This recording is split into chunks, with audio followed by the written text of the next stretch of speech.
Boa tarde, meu nome é Adriana Prachedes, eu venho pela Secretaria de Educação de Santos e eu vou falar para vocês de um projeto que está saindo da fase piloto e está entrando na fase de bola para frente.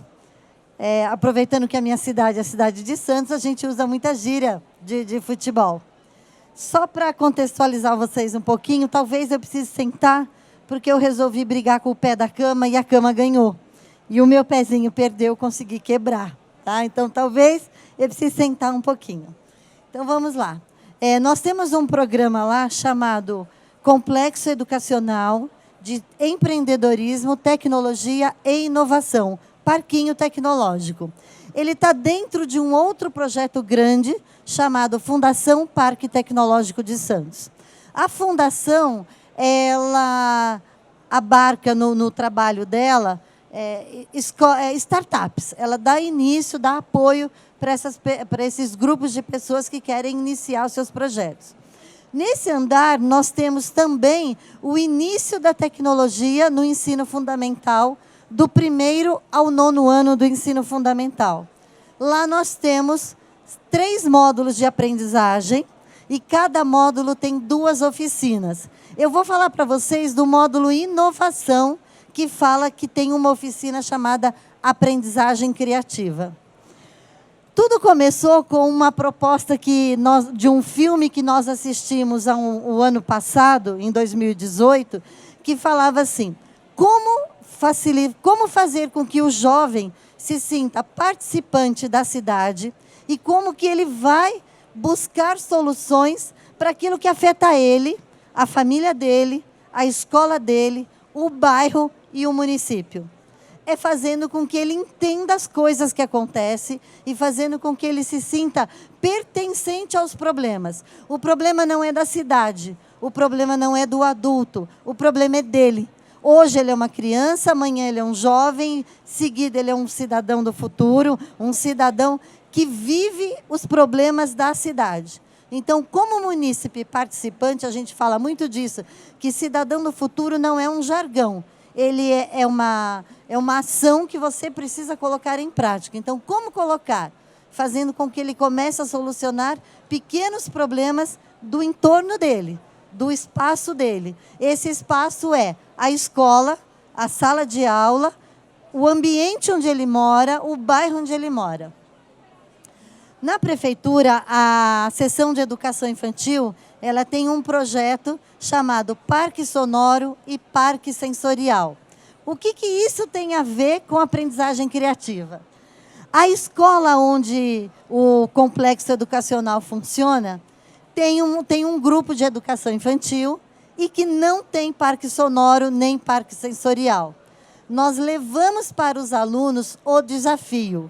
Olha, essa escola, que já foi sua, e que hoje é do seu irmão, que hoje é do seu sobrinho, que hoje é do seu primo, a educação infantil não tem parque sonoro.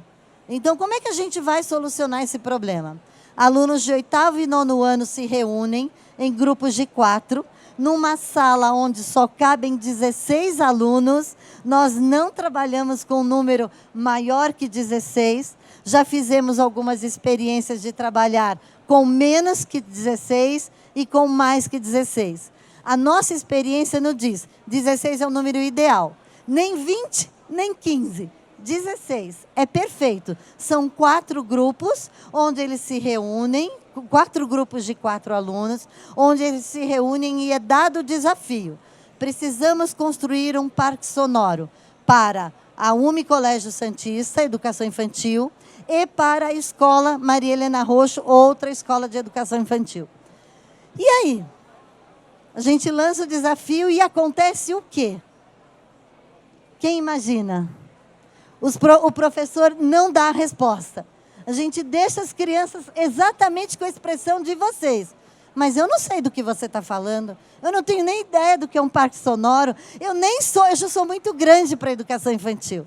E eles ficam aí, eles frequentam o parquinho tecnológico 2 vezes por semana.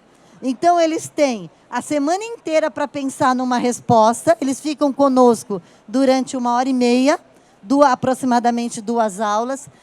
E, por fim, eles chegam. Professora, o que é um parque sonoro? O que é um parque sensorial?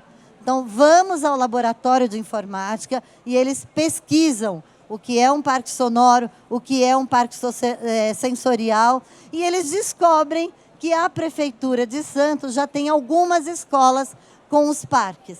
Então, vamos visitar? Vamos visitar este parque. Então, vai lá, a gente leva foto. No nosso site da Prefeitura tem várias fotos dos parques, tanto sensorial quanto o sonoro. Algumas escolas têm os dois parques, tem escola que tem 2 em 1, tem escola que tem separado. E aí eles começam a conhecer. Pô, legal. O que isso tem de diferente? Nada é comprado pronto. Tudo é produzido com o material que ele tem, ou na casa dele, ou na própria escola. Teve um parque sensorial que chamou muito a atenção, que foi o Parque das Panelas. Tinha panela, tampa, concha, garfo, colher de pau, colher de plástico. E assim, primeiro eles precisaram entender o que era um parque. Então, eles pesquisaram, é a parte da pesquisa. Eles pesquisaram, buscaram informações do que era um parque sensorial. Essa foi a primeira etapa. Primeira etapa vencida. O que é um parque sensorial? O que é um parque sonoro? Qual é o meu público-alvo? Crianças de 3, 4 e 5 anos. Com 14 anos, uma criança de 3 a 14, você já é um adulto. Então, assim, o que essa criança de 3 anos, 4 e 5 precisa para ser estimulada? Então, eles precisaram buscar informações sobre o desenvolvimento psicomotor e psicocognitivo de uma criança de 3, 4 e 5 anos. É interessante porque o feedback começa assim: nossa, eu me lembro disso.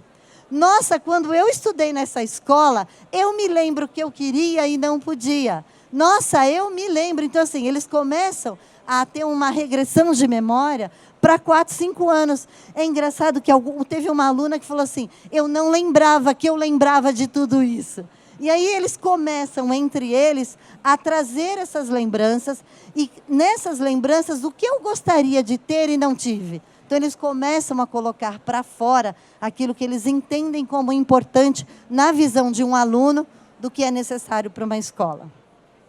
Então, nessa primeira etapa, eles descobriram, pesquisaram o parque sonoro, o parque sensorial, como que poderia ser montado, quais os modelos que eles já tinham e poderiam usar como ponto de partida, jamais como cópia, mas como ponto de partida, quem era o público-alvo, qual é a faixa desse público-alvo, o desenvolvimento cognitivo desse público-alvo para construir o parque. Uma vez feito isso, eles passaram para a segunda etapa, a etapa de prototipagem. Então, vamos desenhar.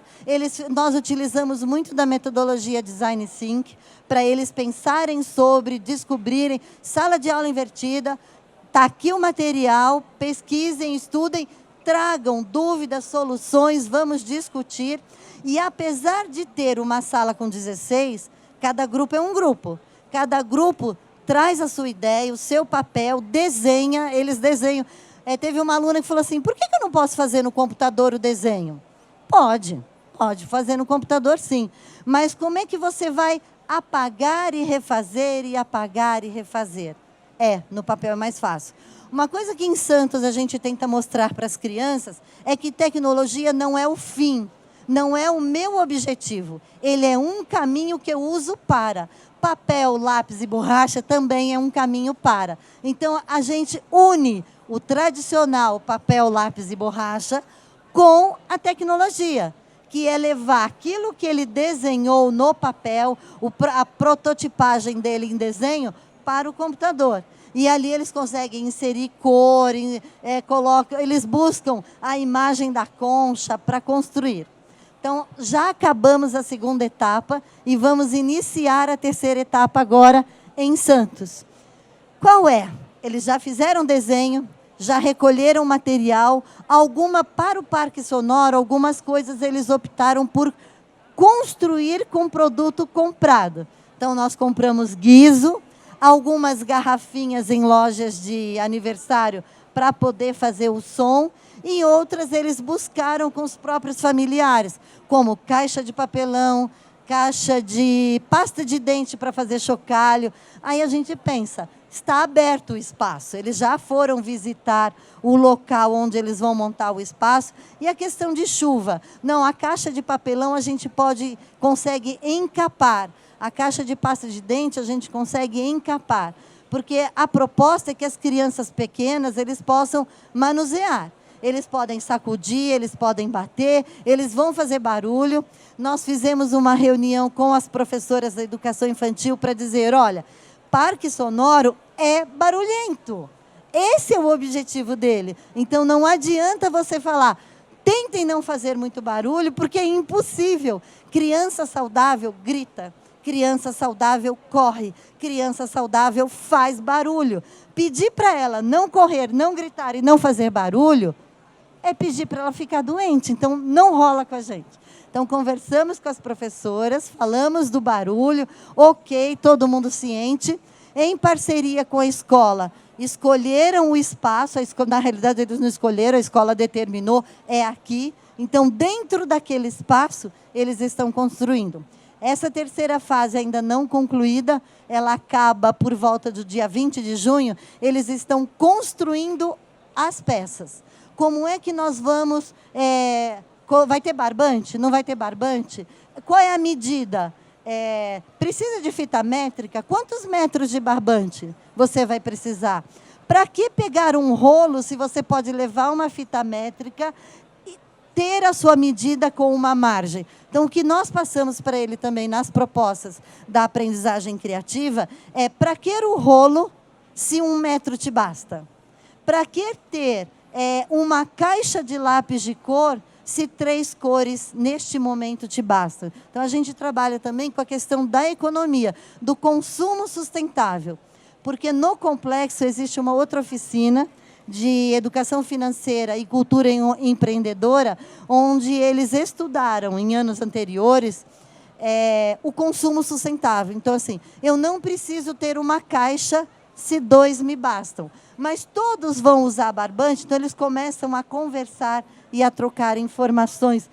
2 minutos e meio, já está acabando meu tempo. Sobre assim, sobrou, eu preciso de barbante. Quem mais precisa de barbante? Eles levantam a mão, então faz-se o cálculo para adquirir exatamente essa quantidade. Nós evitamos qualquer tipo de consumo de material pronto. A ideia é sempre construir. Nos dias 24 e 25 de junho, eles vão fazer a entrega oficial do Parque Sonoro.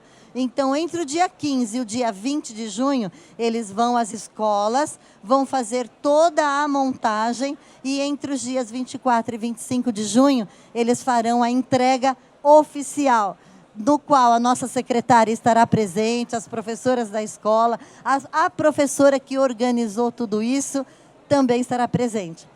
Uma coisa eu gostaria de ressaltar antes de acabar. É muito importante o papel do professor. Nós fomos criados numa época, fomos educados numa época em que a professora diz, toma, faça igual. E ela deu para eles e falou assim, tome, faça parecido. Nós temos este padrão. Qualquer coisa que você queira sair do padrão, me avisa. Ele não é proibido. Eu só preciso saber. A professora também precisa se policiar muito para não dar a resposta pronta. Porque é natural. Professora, como é que eu vou usar para medir? A resposta é fita métrica. Ela responde e fala, como que você acha que a gente pode usar isso? Como é que a gente vai medir isso? Então, assim, por mais óbvio que seja, olha um para a cara do outro e fala assim, fita métrica? Trena? Alguém vira e fala assim, tem trena digital? Olha um para a cara do outro e fala, não. Então, como é que a gente vai medir? Ah, minha avó é costureira, eu posso pedir a fita métrica emprestada. Então, assim, eles sabem a resposta, mas eles param para pensar nessa resposta. Nesses 3 meses que a gente está desenvolvendo a sala de aprendizagem criativa, já teve aluna que falando assim, nossa, eu agora penso antes de resolver um problema, eu já não resolvo, eu penso qual é a melhor solução. Isso para nós já valeu. Obrigada pela atenção de todo mundo.